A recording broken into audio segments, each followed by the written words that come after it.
السلام عليكم يا شباب. نيجي نشوف الشركة هنا كلير. طيب شوفوا يا شباب، حقيقة طالما حدثت عن ان الانسان احيانا يقضي ثلث عمره في النوم، وليش بخيل على نفسك؟ يعني يا جماعة شيء يعالج مشاكلك، الحموضة، الارتجاع، الم الظهر، الم الجسم، عدم الراحة في النوم. صدقني يا اخي الكريم، ممكن 3 ساعات في اليوم تغنيك عن 8 ساعات لو كنت في مكان مناسب للنوم، يعني غرفة باردة هادئة في الصوت، فراش اهم شيء. تعال شوف الفراش كم هي. تعال شوف هذه الشركة حقيقة عجبني، يعني المرتبة حوالي $300، السرير حوالي 170 أو $170 اللي هو مقاس الكويني. شوف كيف تتحكم هنا فيه. هتطلع هنا وكيف بالضبط هيطلع معاك. بالإمكان تتحكم حتى في الأقدام، القدم. وشوف كيف إنه أصبح في فراغ هنا.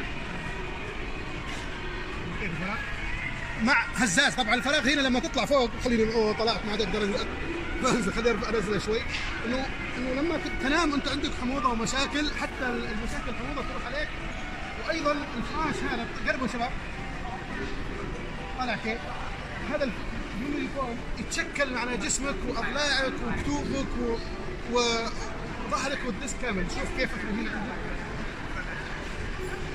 كيف يا جماعه السواق طالع. طيب شوف كيف انه بالامكان رفع حتى القدم بس فقط.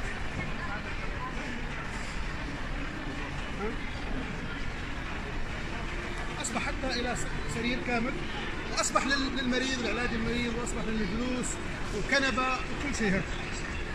بالامكان ترفع حتى اكثر اللي هو القدم. شوف كيف يتشكل عليه. ايضا فيه المساج او الهزاز، طبعا مساج خفيف يعني مو مساج الدعك والقوه. طيب للتواصل معهم مرة أخرى أنا أعطيت الكرت. ما زلت أقول يا جماعة إنه ضروري تكرم نفسك في النوم.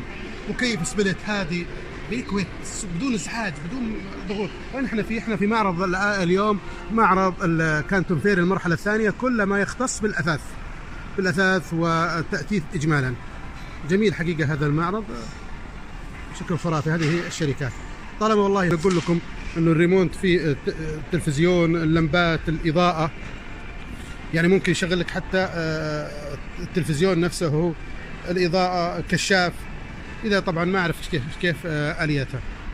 يلا حبيبي الكرام، السلام عليكم.